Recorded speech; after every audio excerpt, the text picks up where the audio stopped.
I'm sure all of you would have heard about this myth before lah. Property price will drop in a crisis.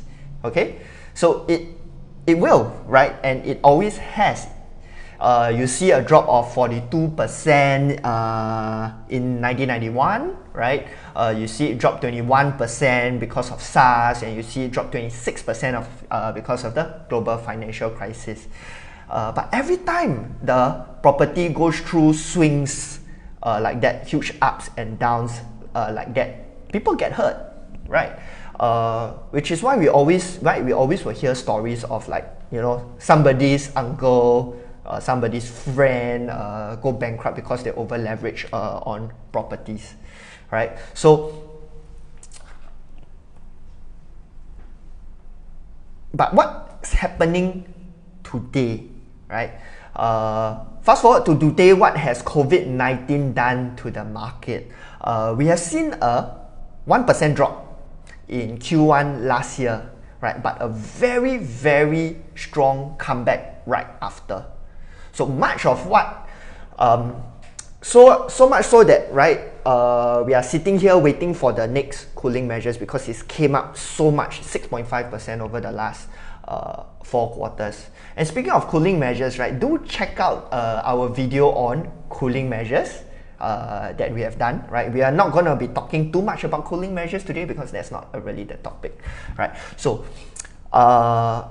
and this price performance of the market has taken a lot of people by surprise, right? And why is that so, right? Why is it in perhaps the most killer of all crises, right, did the prices hold steady? Hello, sorry to interrupt. We'd like to take the opportunity to thank you for watching the video, and also to share why we do what we do. Is to empower consumers with hard facts and figures, quality research, and real-life examples to allow them to make the most informed property decisions.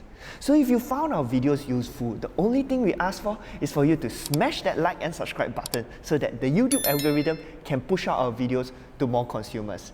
Thank you, and back to the video. And this table is perhaps the most obvious table that will give you the answer to everything, right? The sheer amount of cooling measures that the governments have put into the market, right? Again, if you want to understand, I won't be going through each and every single one in detail, right? Because we have gone through them in our cooling measures video, right? But very quickly, the government just doesn't want property prices to swing so violently like it used to, right? And obviously they also don't want it to go down and stay down for very, very long because it's going to cause a lot of unhappiness, right? So what they did was to add many layers in to control the market, right? Things like ABSD and SSD, right? Additional buyer stamp duty and seller stamp duty. And also they make some changes to HDB rules to remove the speculation from the market.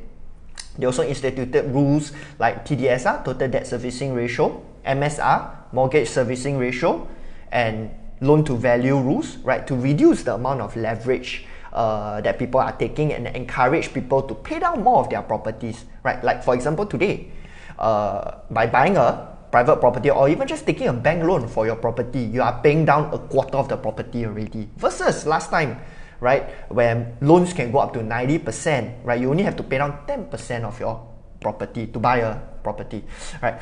And so it's important to also understand that if prices do plunge, that the government can adjust these rules, right, to help support prices and to push prices back up. A very arbitrary example, right? If the prices do plunge and the government today say we will temporarily adjust ABSD down to the previous 7%, what are you going to think is going to happen to the market, right?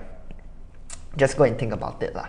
Yeah, in all likelihood, I believe the market is going to shoot up very quickly. It will recover very quickly, right? So on to the next point, right? So is this myth or reality, right? I would say 50-50. okay? Because it is true that prices will drop. We have seen it 1%, but will it drop as much as it used to?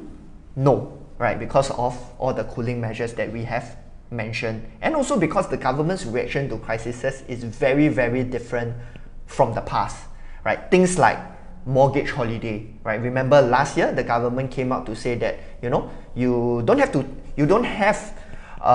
pay your mortgage if you don't want to, right? Or if you are affected in any way, you don't even need to give the bank a reason. You don't have to pay it for the whole year up to December last year. And that is something that has never been done before. Something else that hasn't been done before is the heavy stimulus, right? The sheer amount of money that the government is pumping into the market to try to support the economy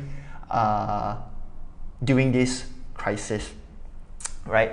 And just to summarize and just to end off this point, the government today has a lot more control over the prices as compared to the past, right? In the past, the market situation will impact property prices significantly. But today, because of the sheer amount of control the government have over the market due to cooling measures, right? Anything happen, they can just adjust, right? So it is actually a good thing, cooling measures, as much as it is extremely annoying to all of us, right?